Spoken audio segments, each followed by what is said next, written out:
मेरा पाम है और इस पर कुछ भी पानी गरम गरम गिरा है और मैं इसके ऊपर बर्फ़ रब कर रही हूँ, तो हो क्या रहा है उस अगर मैं उसको बर्फ़ रब कर रही हूँ तो जो मेरा सराउंडिंग है जो कि हॉट है, जैसे मैं उस पर बर्फ़ रब करती हूँ तो बर्फ़ उस सराउंडिंग से जो गर्म है ऑलरेडी उससे वो हीट एब्जॉर्ब कर लेती है पानी में बदलने के लिए। तो जैसे आप देखते हो जैसे उसमें रब करती है तो वो पानी में भी घुलती जाती है, पानी टप टप टप टप निकलता है।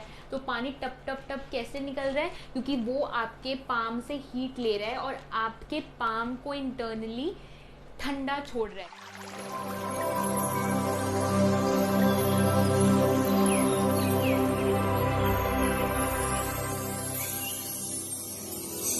अगर वीडियो पसंद आए तो लाइक करना बिल्कुल मत भूलना और अपने चैनल को शेयर और सब्सक्राइब जरूर करना। Love love love.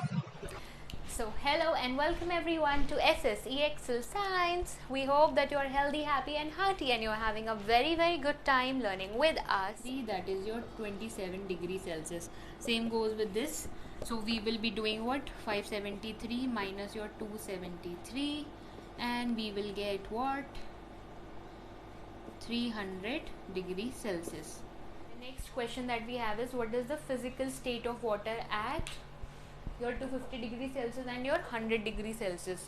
तो आप सभी को पता है कि आपका मेल्टिंग पॉइंट क्या होता है आइस का? 0 degree Celsius. Okay, and in case you have any queries you can always contact us through any of the mediums, we have all of them. You can contact us through Facebook group, Facebook page, Instagram page, and the email ID you have it, you can always have it, and comment box. Okay, chalo, let's begin with the part 2 of the question answer series today. So let's go. Okay, again the first question that we have, हम ऐसा question पहले भी कर चुके हैं, मुझे नहीं पता कि मैं ये क्यों करा रही हूँ, but मैं करा रही हूँ। So you have to convert this into the degree Celsius. It is very easy as told. करेंगे, हम सबको पता है कि क्या होता है 0 degree Celsius is your 273 kelvin. तो अगर मुझे इसको डिग्री सेल्सियस में कन्वर्ट करना है तो मैं क्या करूँगी? 293 minus 273, that is your 20 degree Celsius. Okay, then is your 470 Kelvin. Again I'll do the same, I'll do 470 minus 273 and your answer. So this is your 197. The next question that we have is again that we have to convert it into the Kelvin scale. वही आपको कुछ नहीं करना है, जो भी particular figure है उसमें आप 273 ऐड ऑन कर दोगे and you will get the answer in your Kelvin scale. Okay. Third question says that give reasons for the following, and it has two parts. Part A says naphthalene balls they disappear with time. तो ऐसा क्यों होता है without leaving a solid? सो हमें सबको पता है कि नैफ्थलीन बॉल्स क्या होती है, सबने देखी है ना, ऐसे वाइट वाइट कलर की सॉलिड होती हैं बॉल्स, और ऐसे मम्मीज डालती हैं कपड़ों के लिए नीचे, ऐसे ऐसे करके कुछ क्रिस्टल सा होता है वाइट वाइट कलर का। ठीक है, तो हम सबको पता है कि जो नैफ्थलीन है ना, that is a volatile solid. Naphthalene is your volatile solid. Now what do you mean by a volatile solid? Volatile मैं पहले भी आपको समझा चुकी हूँ, something that evaporate, मतलब जो बहुत जल्दी ही evaporate हो जाता है रूम टेम्परेचर से भी कम में। ठीक है, पहले तो ये हो गया कि जिसका इग्निशन टेम्परेचर बहुत ही लो हो, ठीक है, बहुत जल्दी वो इवेपोरेट हो जाता है। Now it is a solid, तो it converts directly to the gas, that is sublimation happens. ठीक है, तो that is why you do not see उसका जो भी कुछ टाइम के बाद आपको कुछ वो सॉलिड भी नज़र नहीं आता, because it evaporates, that is it gets sublimed. Okay, that is part B says that we can get the smell of perfume while sitting very very far away.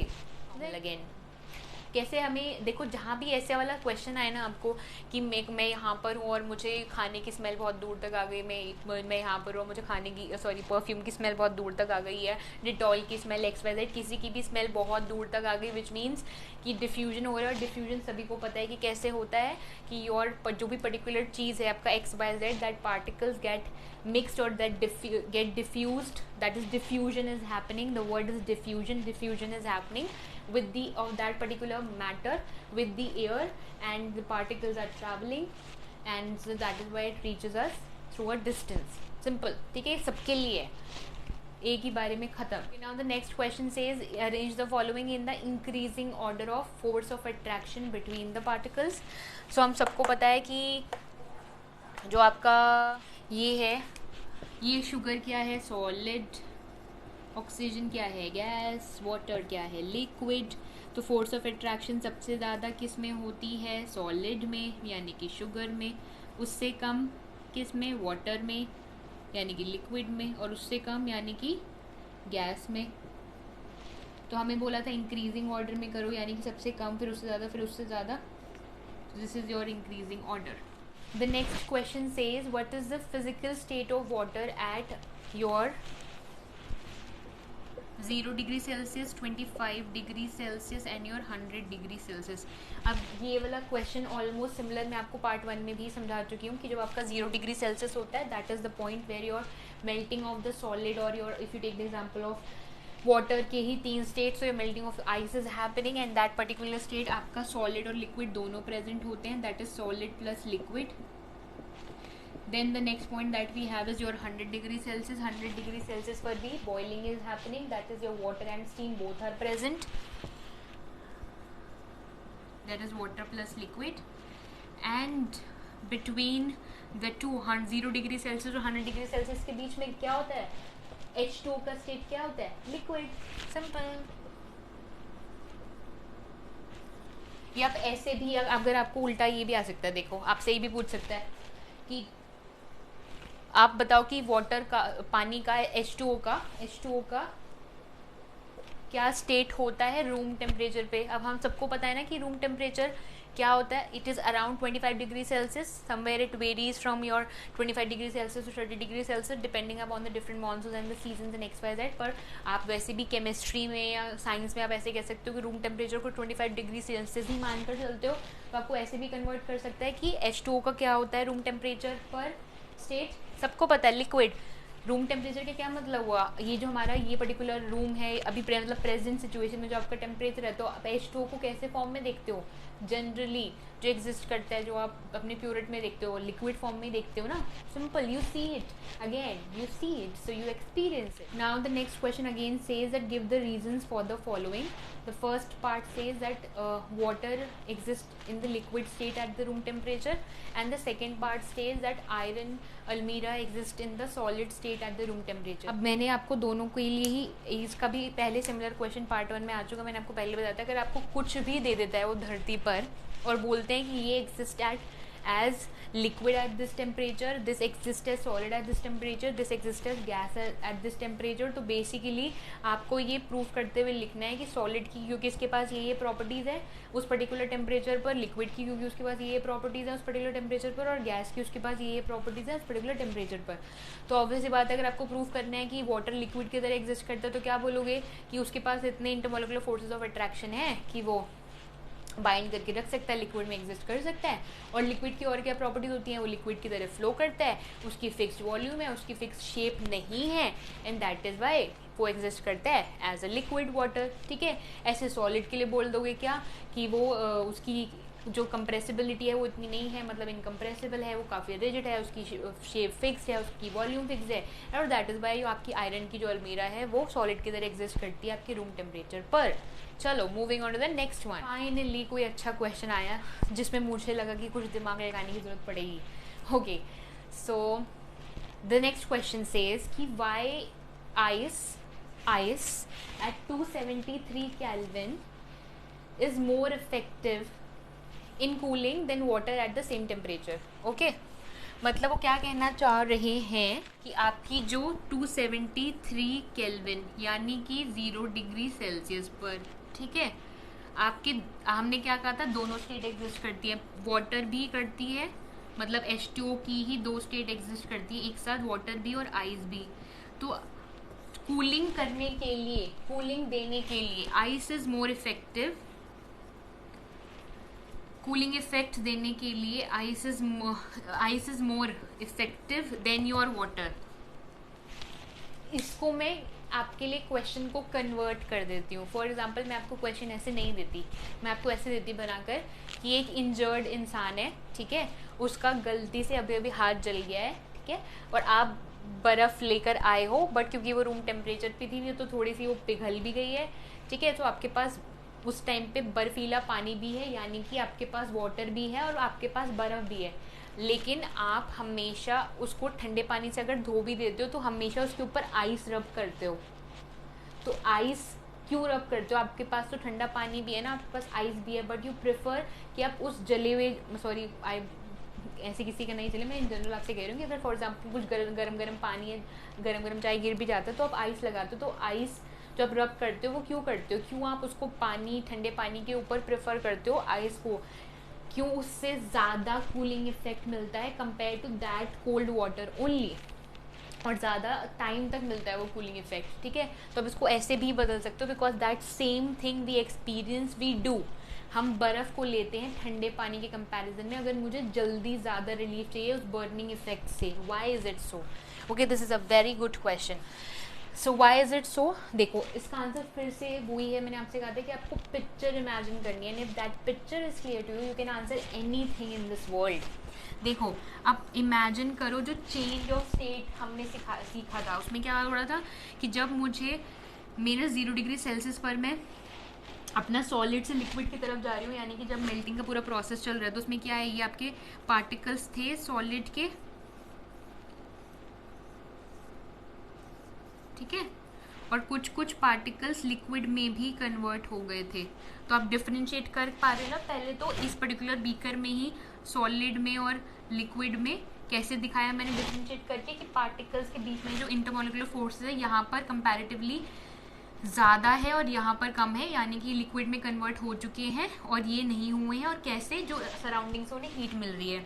तो जैसे आपका ये समझो कि ये एक्चुअली बाउल है जो बाहर पड़ा हुआ है, कुछ उसमें पानी है, कुछ बर्फ़ प्रेजेंट है। जैसे आप बर्फ़ को बाहर निकालते हो और एक बाउल में रखते हो तो कुछ टाइम सेकंड्स में ही पिघलना शुरू कर देती है ना, और एक पॉइंट के बाद आप कुछ 30 सेकंड्स के बाद ही, 1 मिनट के बाद ही रियलाइज़ करते हो कि उस पर्टिकुलर बर्फ़ वाले बाउल में ही पानी भी और आइस भी है। That is the same thing that is happening. So उसमें उस टाइम पर क्या हो रहा है, जो आपकी रिस्पेक्टिव आइस है ना, जो आपके रिस्पेक्टिव सराउंडिंग से हीट लेकर कन्वर्ट हो रही है अभी लिक्विड में। तो अगर मैं आपको बिल्कुल उस वाले एग्जांपल से समझाऊं कि फॉर एग्जांपल ये मेरा पाम है और इस पर कुछ भी पानी गरम गिरा है और मैं इसके ऊपर बर्फ़ रब कर रही हूँ, तो हो क्या रहा है अगर मैं उसको बर्फ़ रब कर रही हूँ तो जो मेरा सराउंडिंग है जो कि हॉट है, जैसे मैं उस पर बर्फ़ रब करती हूँ तो बर्फ़ उस सराउंडिंग से जो गर्म है ऑलरेडी, उससे वो हीट एब्जॉर्ब कर लेती है पानी में बदलने के लिए। तो जैसे आप देखते हो जैसे उसमें रब करती है तो वो पानी में भी पिघलती जाती है, पानी टप टप टप टप निकलता है। तो पानी टप टप टप कैसे निकल रहा है? क्योंकि वो आपके पाम से हीट ले रहा है और आपके पाम को इंटरनली ठंडा छोड़ रहा है। बिल्कुल सिमिलर टू इवेपोरेशन। जैसे मैंने आपको इवेपोरेशन में बताया था कि क्या हो रहा है कि सराउंडिंग से वो हीट ले रहा है और जहाँ से वो हीट ले रहा है तो ऑब्वियसली वहाँ का टेम्परेचर कम हो जाता है और उस पर्टिकुलर सराउंडिंग को वो ठंडा कर जाता है। सिमिलर चीज़ ही हो रही है कि अगर फॉर एग्जांपल आपके पाम पे इस टाइम पे कहीं बर्न हुआ है, कुछ हीट है, और जैसे आप आइस को रब करते हो तो आइस वहाँ से वो सारी हीट एब्जॉर्ब कर लेती है अपने आप को पानी में कन्वर्ट करने के लिए, यानी कि अपने फोर्सेस ऑफ अट्रैक्शन को तोड़ने के लिए, और वहाँ पे पर्टिकुलर जगह पर वो कूलिंग इफेक्ट कर जाती है। सिमिलर। अब आप बोलोगे कि ये सेम चीज़ तो पानी भी कर सकता है कि उसको आप लगाओ यहाँ पे रब करो और वो उसको ठंडक दे, वो ठंडक देगा लेकिन उतनी ज़्यादा नहीं दे पाएगा क्योंकि वो उतनी हीट ऑब्जर्व नहीं करेगा, क्योंकि उसके कोई फोर्स ऑफ अट्रैक्शन ब्रेक नहीं करनी है। आप बोल सकते हो कि लिक्विड भी तो कन्वर्ट होता है ना गैस में, जो अपने फोर्स ऑफ अट्रैक्शन को करता है, लेकिन कौन से टेम्परेचर पर करता है? 100 डिग्री सेल्सियस पर। ये रूम टेम्परेचर की बात हो रही है या मैक्सिमम आपके, आप यहाँ in fact to be honest room temperature की भी बात नहीं हो रही है क्योंकि आइस और वाटर दोनों एक साथ एग्जिस्ट कर रहे हैं। तो 0 डिग्री सेल्सियस की बात हो रही है। 0 डिग्री सेल्सियस पर liquid does not convert your gas. That is Y अगर आप लिक्विड को लोगे भी तो क्योंकि वो किसी पर्टिकुलर स्टेट ऑफ चेंज में नहीं जा रहा है, यानी कि गैस में कन्वर्ट नहीं हो रहा है, तो वो इतनी हीट आपके पाम से एब्जॉर्ब नहीं करेगा कि वो उतना कूलिंग इफेक्ट उसको दे सके कि उसका टेम्परेचर डाउन करके उसको कूल कर सके। ठीक है, इसीलिए your ice is more effective than your liquid at the same temperature, that is 0 degree Celsius / 273 Kelvin, जो कि वन एंड द सेम है। ठीक है, to give the cooling effect. Understood? Okay, so next question is even good. So the next question says what causes more harm, your boiling water or steam? मतलब क्या आपको severe burn देता है, which causes more, sorry the question is which causes more severe Burns, your boiling water और steam. देखो मैंने पहले भी कहा था कि क्वेश्चन को डिकोड करना है, ठीक है। सीवियर बर्न से क्या मतलब है, जो ज़्यादा हीट देगा वो ही ज़्यादा आपको दर्द दे पाएगा, ठीक है। मतलब दर्द तो कोई भी नहीं देना चाहिए। और आई मेंट टू से कि आपके पास बॉइलिंग वाटर है और स्टीम है, ठीक है, भाप। तो अगर आप खुद देखो, जब आप भाप में अगर प्लेट भी आप उठा रहे हो और भाप उसमें से निकल रही हो, तो कितनी ज़ोर की हीट लगती है कि एकदम से आपके हाथ से प्लेट छूट जाती है ना, क्योंकि उसके पार्टिकल्स में ज़्यादा एनर्जी है। ये वाली चीज़ भी हम डिस्कस कर चुके हैं जब हमने ये वाली चीज़ पढ़ी थी कि आपका 100 डिग्री सेल्सियस पर वाटर के मॉलिक्यूल्स भी हैं आपके, ठीक है, और यहाँ पे कुछ गैस में कन्वर्ट भी हो गए हैं। तो आप समझ पा रहे होगे कि ये कुछ मॉलिक्यूल्स है जो मैं गैस डिपिक्ट कर रही हूँ और ये कुछ मॉलिक्यूल्स है जो मैं लिक्विड डिपिक्ट कर रही हूँ, ठीक है, कुछ कन्वर्ट होती है। तो जब आप ये बॉइलिंग वाटर है आपको ऑब्वियसली, जिसमें स्टीम के पार्टिकल्स भी हैं और आपकी ये पूरी यहाँ पर स्टीम है, गैस के पार्टिकल्स भी है, वाटर भी, और आपका ये है, ठीक है। सो ऑब्वियसली देखो, जो आप नीचे से एनर्जी दे रहे हो, हीट दे रहे हो, तो वो बॉइलिंग वाटर के केस में जितनी भी सारी हीट है वो सारी की सारी ये इंटरमॉलिक्यूलर फोर्सेस ऑफ अट्रैक्शन जो लिक्विड के पार्टिकल्स के बीच में उसको ओवरकम करने में कंज्यूम हो रही है, ठीक है। तो उसकी सारी की सारी बॉइलिंग वाटर की जितनी भी एनर्जी है उसके खुद के पार्टिकल्स को कम करने में जा रही है। तो लेकिन जो यहाँ पे आप एक्स्ट्रा एनर्जी दे रहे हो, यहाँ पे जो गैस के पार्टिकल्स है वो ऑलरेडी गैस में कन्वर्ट हो चुके हैं, आप उन्हें और किसी स्टेट में कन्वर्ट नहीं होना। तो उसको जो एनर्जी मिल रही है उसमें जो पार्टिकल्स है पर्टिकुलरली उनकी एनर्जी बढ़ रही है, उनकी काइनेटिक एनर्जी बढ़ रही है, ठीक है। तो मतलब स्टीम में जो बेसिकली जो भी आप हीट दे रहे हो पार्टिकल्स को, उस पार्टिकल्स की काइनेटिक एनर्जी बढ़ रही है, उनकी काइनेटिक एनर्जी बढ़ रही है। तो ऑब्वियसली अगर ऐसे इसकी एनर्जी ज़्यादा है देन इसकी, हमने पढ़ा था ना कि अगर आपके पास बॉइलिंग वाटर है उसमें स्टीम भी, आपके पास वाटर भी है, तो जो स्टीम के पार्टिकल्स होते हैं या वाटर वेपर के जो पार्टिकल्स होते हैं उसके पास ज़्यादा एनर्जी होती है than the water itself, right. So obviously आपके पास जो स्टीम में पार्टिकल्स हैं उनके पास ज़्यादा एनर्जी है देन द बॉइलिंग वाटर। तो जब आप उसमें ज़्यादा एनर्जी है, मतलब मोर हीट है, तो ऑब्वियसली आपको वो ज़्यादा सीवियर बर्न्स दे पाएंगे देन योर बॉइलिंग वाटर। तो the answer is steam. Okay, so the last that we have is that particular diagram only, जिसमें वो कन्वर्जन हम दिखा रहे हैं कि जब सॉलिड से लिक्विड में कन्वर्ट हो रहा है, लिक्विड से गैस में कन्वर्ट हो रहा है और सॉलिड से गैस में डायरेक्टली कन्वर्ट हो रहा है। वो मैं ऑलरेडी आपको बता चुकी हूँ। बस उसमें एक चीज़ थी जो गलती से आई रियलाइज बाद में कि मैंने लिखते वक्त इनकरेक्ट लिख दी थी, कि जब आपका सॉलिड से गैस में कन्वर्ट होता है उस पर्टिकुलर प्रोसेस को तो हम सब्लिमेशन कहते ही हैं, लेकिन जब गैस से सॉलिड में कन्वर्ट होता है उस पर्टिकुलर प्रोसेस को हम डिपोजिशन कहते हैं, या आप उसको डीसब्लिमेशन भी कह सकते हो, ठीक है। आई रियलाइज बाद में कि मैंने उसको सब्लिमेशन ही लिख दिया था of conversion of gas to the solid, so this was the mistake which I am correcting right now. तो आप भी कर लीजिएगा कि सॉलिड से जब गैस में बदलते हैं तो उसको सब्लिमेशन कहते हैं, जिसका एग्जांपल हमने अभी खुद देखा ना कि नैफ्थलीन जो है आपके, और भी बहुत सारे आपके सब्लाइम्स जैसे सॉलिड्स हैं जो डायरेक्टली सॉलिड से गैस में कन्वर्ट होते हैं without converting into the liquid state because of the pressure region की, जिनका जो ड्रॉप डाउन होता है वो एकदम लो प्रेशर पर और एकदम टेम्परेचर ज़्यादा और low pressure, so that's how it converts. And और आपका गैस से जो सॉलिड में आता है उस पर्टिकुलर प्रोसेस को हम डिपोजिशन कहते हैं, डीसब्लिमेशन कहते हैं। उसका प्रैक्टिकल या रियल लाइफ एग्जांपल क्या है of a gas converting directly into the solid, वो भी आप रियल लाइफ में देखते हो, विटनेस करते हो। You have seen Frost, you have seen snow, ठीक है। तो देयर आर टाइम जो आपका वाटर वेपर जो आपके एयर में प्रेजेंट है वो डायरेक्टली कन्वर्ट हो जाता है आइस के पार्टिकल्स में, which you see on the leaves ना। आप कभी अगर थोड़ा सर्दी वाले एरिया में गए हो जहाँ पर आपको बर्फ़ दिखती है, एक ड्यूई स्नो दिखती है, तो वहाँ पे जब आपको फ्रॉस्ट दिख रही होती है इसे गिरती हुई, या आपको जो आपको लीव्स के ऊपर स्नो दिख रही होती है, दैट जो आपकी फ्रॉस्ट कह लो, आपका स्नो कह लो, दोनों अलग अलग चीज़ है बट दोनों आइस की ही फॉर्म्स हैं। तो बेसिकली वाटर वेपर से डायरेक्टली आपके कूल होकर सॉलिड में कन्वर्ट हो जाती है without converting into the liquid state, and that is an example of deposition. Okay, there are many other examples as well, but a little less examples are there of deposition.